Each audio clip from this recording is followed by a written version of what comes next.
Assalamualaikum warahmatullahi wabarakatuh. Selamat siang. Hari ini kita akan membahas fenomena yang memprihatinkan yang sedang melanda dunia ketenaga kerjaan di Indonesia.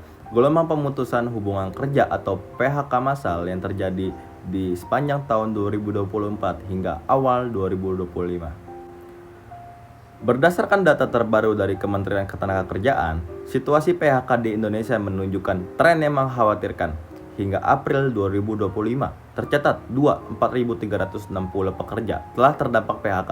Sementara, sepanjang tahun 2024 lalu, angka korban PHK mencapai 52.993 orang dari Januari hingga September. Kasus-kasus terkini yang melanda di PHK massal yaitu ada di PT Yamaha Indonesia. Industri musik yang juga terkena dampak dua pabrik Yamaha yaitu PT Yamaha Musik Produk Asia di kawasan MM 2100 Bekasi dan PT Yamaha Indonesia di Pulau Gadung, Jakarta, mengumumkan penutupan PT Yamaha Musik Produk MM 2100 akan tutup pada akhir Maret 2025. Sementara PT Yamaha Indonesia merencanakan penutupan pada akhir Desember 2025 mengancam 700 karyawan.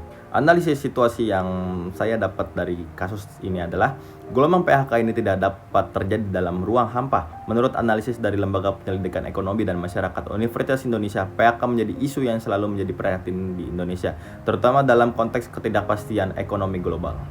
Yang menarik adalah industri tekstil dan produk tekstil menjadi sektor yang paling terpukul. Data dari Konfederasi Serikat Pekerja Nusantara menunjukkan sekitar 49.000 pekerja di industri TPT terkena PHK selama periode Januari hingga Juni 2024 saja. Dampak sosial ekonomi dari kasus ini adalah PHK massal ini tidak hanya berdampak pada pekerja yang terkena langsung, tetapi juga pada keluarga mereka dan perekonomian daerah. Setiap pekerja yang kehilangan pekerjaan rata-rata menghidupi 3-4 anggota keluarga, sehingga dampak sosialnya berlipat ganda. Hak-hak pekerja mereka dalam kasus ini adalah penting untuk diingat bahwa pekerja yang terkena PHK memiliki hak-hak yang dilindungi undang-undang, termasuk hak atas pesangon, uang penghargaan masa kerja dan ganti rugi sesuai dengan ketentuan Undang-Undang Ketenagakerjaan dan Undang-Undang Cipta Kerja. Peran pemerintahnya yaitu pemerintah melalui Kementerian Ketenagakerjaan terus memantau situasi ini dan berupaya memberikan solusi, termasuk program pelatihan keterampilan dan bantuan pencarian bagi para pekerja korban PHK. Namun, tantangannya adalah skala masalah yang terus membesar.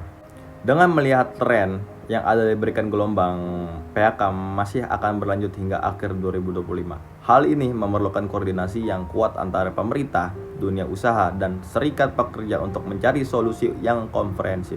Situasi ini mengingatkan kita bahwa stabilitas ekonomi dan perlindungan tenaga kerja merupakan tantangan bersama yang memerlukan perhatian serius dari semua pihak. Demikian laporan dari saya sendiri. Mohon maaf bila ada kesalahan. Terima kasih. Saya Ibnu Ajar Bukhari pamit undur diri. Assalamualaikum warahmatullahi wabarakatuh.